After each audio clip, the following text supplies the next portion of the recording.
PR পদ্ধতিতে নির্বাচনের ব্যবস্থার জন্য জামাত ইসলামী এবং অন্য আরো অনেক দল এখন একগত হয়েছে। কারণ আপনি জাতীয় সরকার করতে চান, এটা মুখে বলেন না অন্তরে বলেন, এটা বোঝার জন্য বাস্তব প্রয়োগ পদ্ধতি হচ্ছে পিআর পদ্ধতি।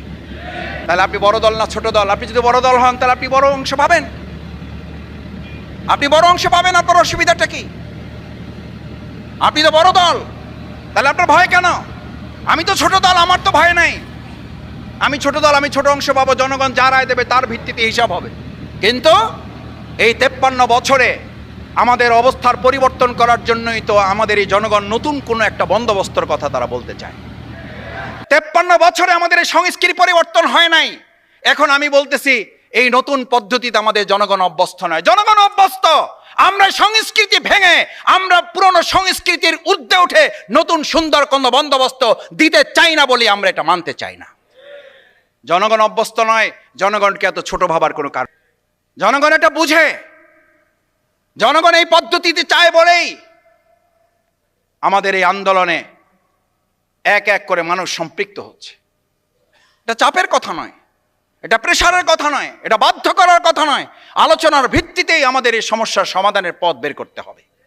কারণ আমাদের 53 বছরেতে সব অলি গলি পার হয়ে আমরা তো এসে মানুষকে মুক্তির ব্যবস্থা করতে পারি নাই, মুক্তির রাস্তা তো আমরা দেখাতে পারি নাই। মানুষের ভাগ্য উন্নয়নের জন্য তো আমরা কোনো পথ তাদের সামনে খুলে ধরতে পারি নাই।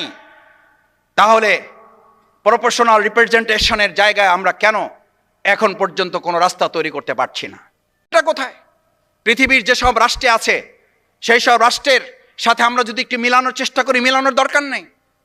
আমরা অগ্রপথিক হব, আমরা মডেল হব, কিছু করে দেশ শুধু নয়, আমরা গোটা বিশ্বকে দেখাবো। সেই পথ এবং পদ্ধতি তো আমাদের আবিষ্কার করার দায়িত্ব এই নতুন প্রজন্ম গ্রহণ করেছে। পৃথিবীর ইতিহাসে 2024 এবং জুলাই আগস্টের মতো এরকম ঐতিহাসিক গণ অভ্যুত্থান আর কোন রাষ্ট্রে কে করেছে? যেই রাষ্ট্রে গণ অভ্যুত্থান করেছে, আমরা আগামী দিনে এমন বন্দোবস্ত মানুষের সামনে তুলে ধরতে চাই, এমন পাটাতন তৈরি করতে চাই যেখানে আর স্বৈরাচার মাথা উঁচু করে দাঁড়াতে পারবে না।